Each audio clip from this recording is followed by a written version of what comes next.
Dearest listeners, before we discuss a love that began not with a glance, but with the turning of a page, allow this author a small indulgence. If my stories bring you delight, I implore you to grant me a token of your esteem with a like, to subscribe so that my future dispatches always find you, and to leave a comment below. This author is most curious to learn from which corner of the world you are listening. Now, with such pleasantries attended to, let us proceed. Our tale begins, as all the most delicious stories do, in the glittering ballrooms of London during the height of the season. Miss Charlotte Fairchild, gentle listeners, picture if you will a young lady of 20 summers with the unfortunate habit of preferring Byron to balls, had been quite contentedly invisible for 2 seasons running. While her elder sister, the incomparable Miss Lydia Fairchild, collected suitors like some ladies collect ribbons, our Charlotte had perfected the art of becoming one with the wallpaper. This author has it on excellent authority that Charlotte possessed a rather singular talent. She could render herself so thoroughly unremarkable that even the most desperate fortune hunters passed her by without a second glance. Her soft brown hair, pinned in the simplest style fashion would permit, her modest morning dresses in shades of sage and dove gray, her quiet demeanor, all conspired to create a young lady who moved through society like a ghost at a feast. At the Danbury Ball last month, this author witnessed young Lord Finchley, whose pockets were so empty they practically echoed, look directly at Charlotte before turning to his companion and declaring loudly that there was not a single eligible lady to be found in that corner of the room. Charlotte, to her credit, merely turned a page of the poetry volume hidden behind her fan. But oh, dearest listeners, what the ton failed to notice. For behind those unremarkable hazel eyes lived a mind that devoured philosophy and poetry with equal appetite. While other young ladies memorized the latest dance steps, Charlotte memorized Shakespeare's sonnets. While they practiced their pianoforte, she taught herself Italian to read Dante in the original. Her father's extensive library had become her sanctuary, her refuge from a world that valued beauty over brilliance. Just this afternoon, before the great crush of the Pemberton Ball, this author is aware that a small scene unfolded in that very library. Charlotte was found by her mother, not preparing her attire, but hunched over a volume of Locke, a frown of intense concentration on her face. Mrs. Fairchild sighed, the sound of familiar melody of maternal exasperation. She gently chided her daughter for empoisoning her mind with philosophy when she should be considering which ribbons best complemented her eyes. "No gentleman wishes to discuss metaphysics, Charlotte," she had lamented. "He wishes for a pretty partner who can follow his lead. You shall be quite impossible to marry off at this rate." Charlotte had merely offered a quiet apology, the words a shield for the vibrant world of ideas her mother could not, or would not, understand. One must confess that this author found it rather tragic, not Charlotte's bookish nature, heavens no, but society's blindness to the treasure in their midst.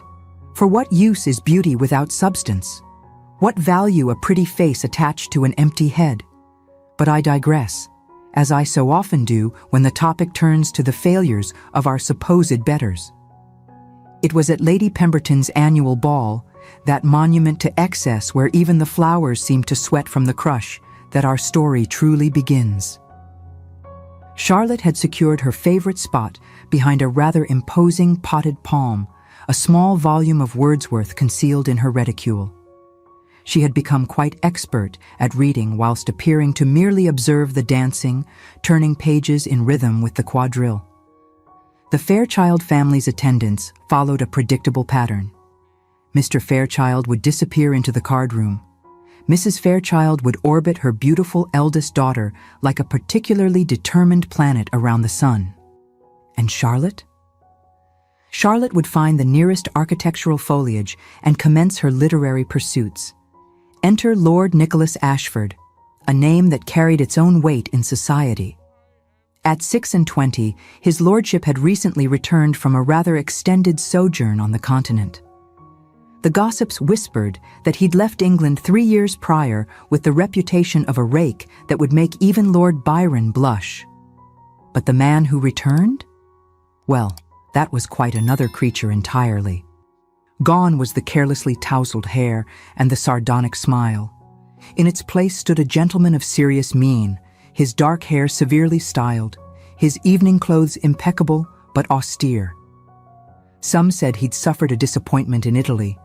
Others claimed he'd found religion. This author suspected the truth was far more interesting, a man who had looked into the mirror of his own excess and found himself wanting. On this particular evening, Lord Ashford found himself in the unfortunate position of being hunted. The ambitious mamas of the ton had descended upon him like particularly well-dressed vultures. In his desperate flight from the approaching Duchess of Witherby and her triple threat of triplet daughters, his lordship ducked behind the very same potted palm that sheltered our Charlotte. This author nearly expired from delight when witness to what followed. The collision was soft but decisive. Charlotte, deep in contemplation of Wordsworth's Tintern Abbey, suddenly found herself pressed against warm, superfine, and sandalwood cologne. Her book tumbled from nerveless fingers, saved from the floor only by his lordship's quick reflexes. For a suspended moment they stood frozen, the hunted lord and the invisible miss, both refugees from the glittering battlefield beyond their green sanctuary. Lord Ashford's recognition of the poetry was instantaneous. A sense sublime, of something far more deeply interfused, he murmured, his voice a low rumble that seemed to vibrate through Charlotte herself. She looked up in shock. It was one thing for a gentleman to recognize a famous poem. It was another entirely to quote its very heart with such quiet understanding. The transformation of Charlotte's face in that moment, from mortification to utter breathtaking wonder, was something this author shall never forget. Their subsequent conversation broke every rule of proper introduction. "I must confess," he said, his eyes still on the book, "I did not expect to find Wordsworth in this particular jungle." "And I, my lord," Charlotte replied, finding her voice, "did not expect to find a gentleman who could quote him." "A low bar for a gentleman, is it not?" he asked, a faint, wry smile touching his lips for the first time. "I had thought a passing knowledge of the Lake poets was still required, even in these fallen times." "A passing knowledge of their names, perhaps," she countered, a spark of her true self emerging. "But not of their meaning. Most consider poetry a mere accomplishment, like needlepoint." The look of profound recognition he gave her was more intimate than any touch. They spoke then, not as strangers, but as fellow exiles. About the loneliness of being surrounded by people who spoke a different language, about finding truth in a world obsessed with surfaces. He confessed his preference for Byron's darker verses, the ones that spoke of redemption. She admitted to finding Keats almost too beautiful to bear.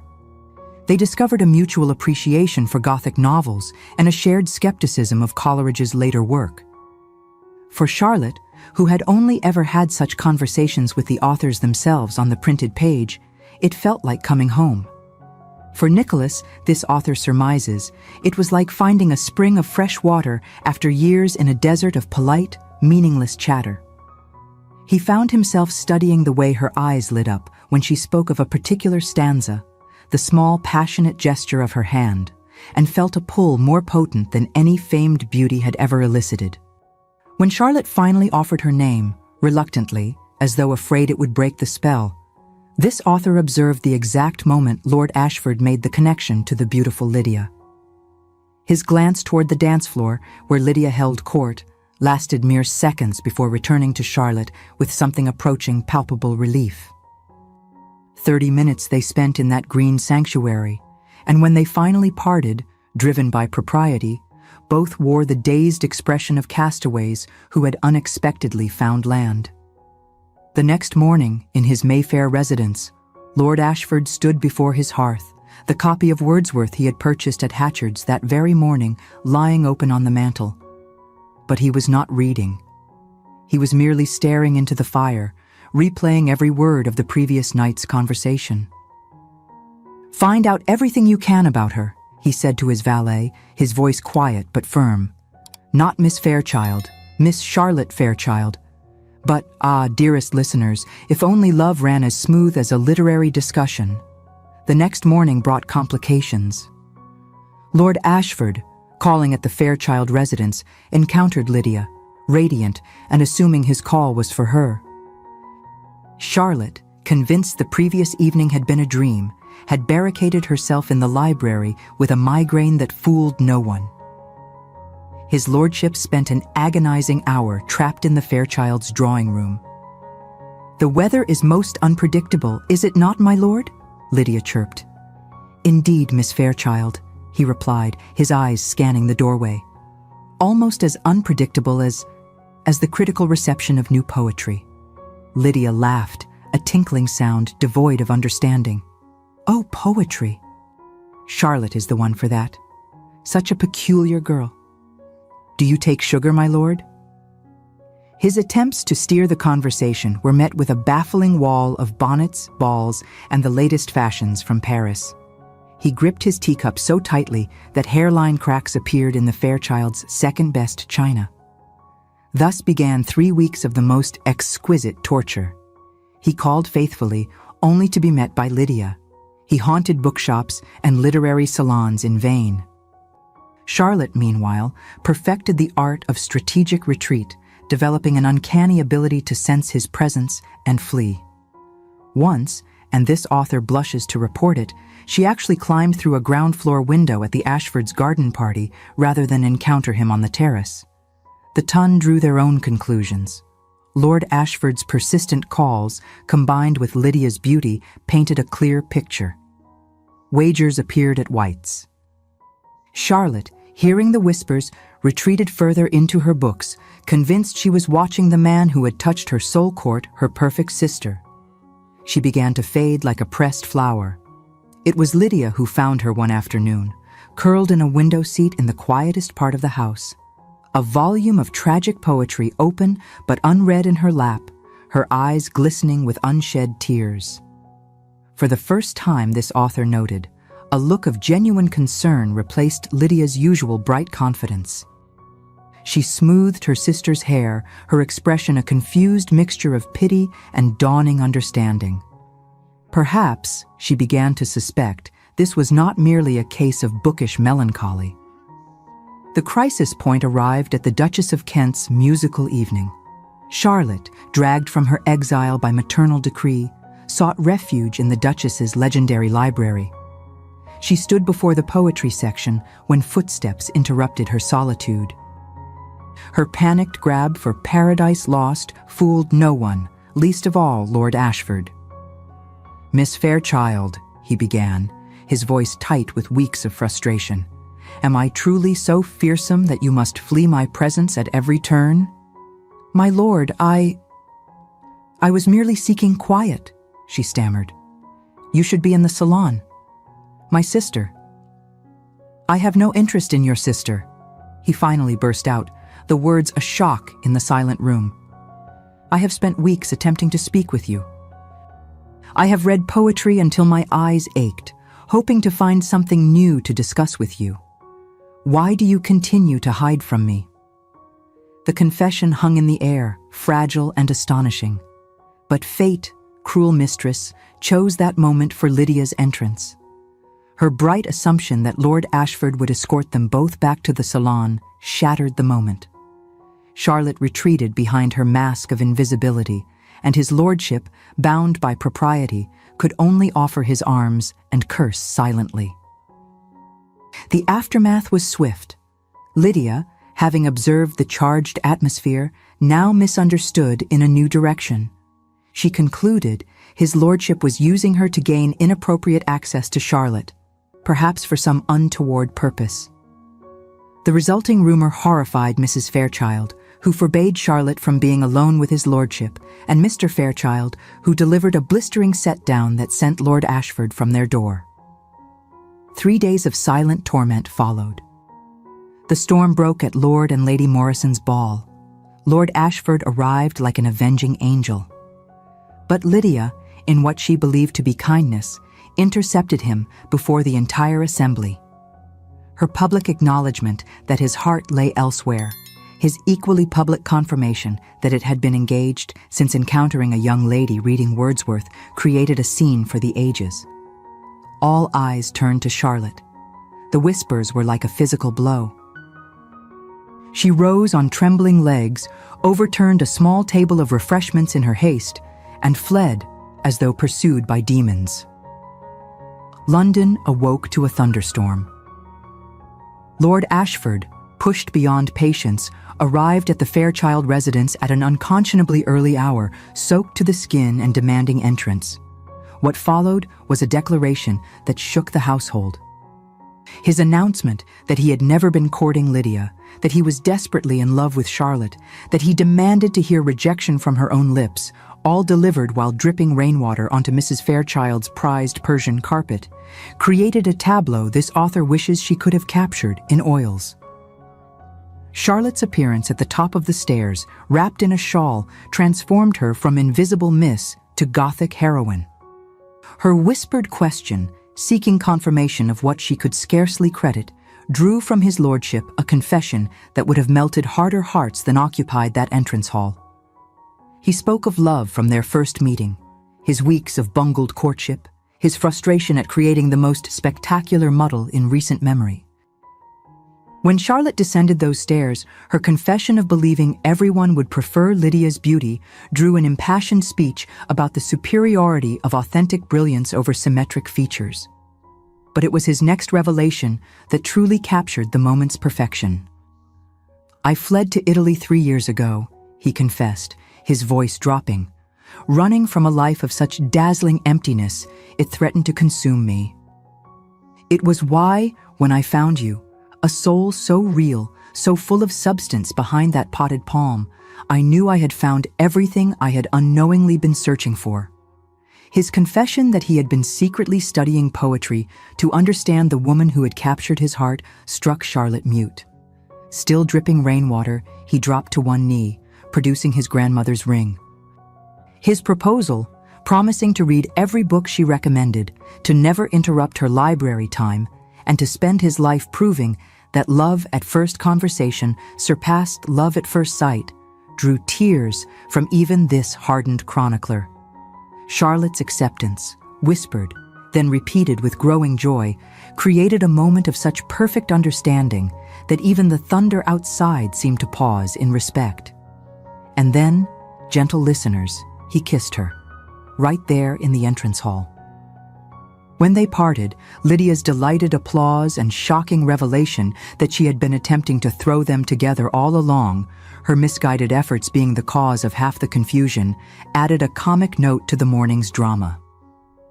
The wedding took place 6 weeks later. Charlotte wore her grandmother's pearls and carried a bouquet of white roses tied with ribbon embossed with lines from Wordsworth. This author even overheard Mrs. Fairchild whisper to her husband, "Well, I suppose an extensive library is as fine a dowry as any, especially when it comes with a title. A most pragmatic, and thus most fitting, maternal blessing." Before the ceremony, this author witnessed Lydia embrace her sister, whispering an apology for her clumsiness and a heartfelt wish for her happiness. Their honeymoon, spent touring the great libraries of Europe, produced a correspondence filled with discoveries both literary and personal. They returned to London for the next season, where Lord and Lady Ashford became famous for hosting intimate salons. This author had the pleasure of attending one such evening. The air crackled not with gossip, but with lively debate. Charlotte, now a confident hostess, moved through the room with quiet grace, guiding a discussion on Kant, while Nicholas watched her, his expression one of absolute adoration. They had created their own society, one where wallflowers found themselves suddenly visible, and where more than one romance bloomed over a shared appreciation of a well-turned phrase. Their library, this author has heard, contains matching reading chairs positioned to catch the best light, with a small table between them, perfect for sharing particularly delightful passages. Above the mantel hangs a painting, not a formal portrait, but a scene of two people reading in comfortable silence, their free hands intertwined. And now, dearest listeners, I must turn to you. Does the tale of a love born from whispered poetry and stolen glances find favor with you? Your likes are a most welcome compliment, and I am always eager to peruse your thoughts on the matter in the comments below. To ensure you are alerted the very moment my next dispatch is made public, do subscribe and perhaps even engage that curious little bell icon. A rather insistent contrivance, I am told, but a most effective one for ensuring one never misses the latest news. And so, gentle listeners, another tale reaches its blessed conclusion.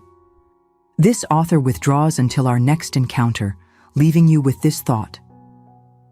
The greatest love stories are not always about the most beautiful or the most accomplished, but about two souls who speak the same language, even if that language happens to be written in the pages of a poetry book hidden behind a potted palm.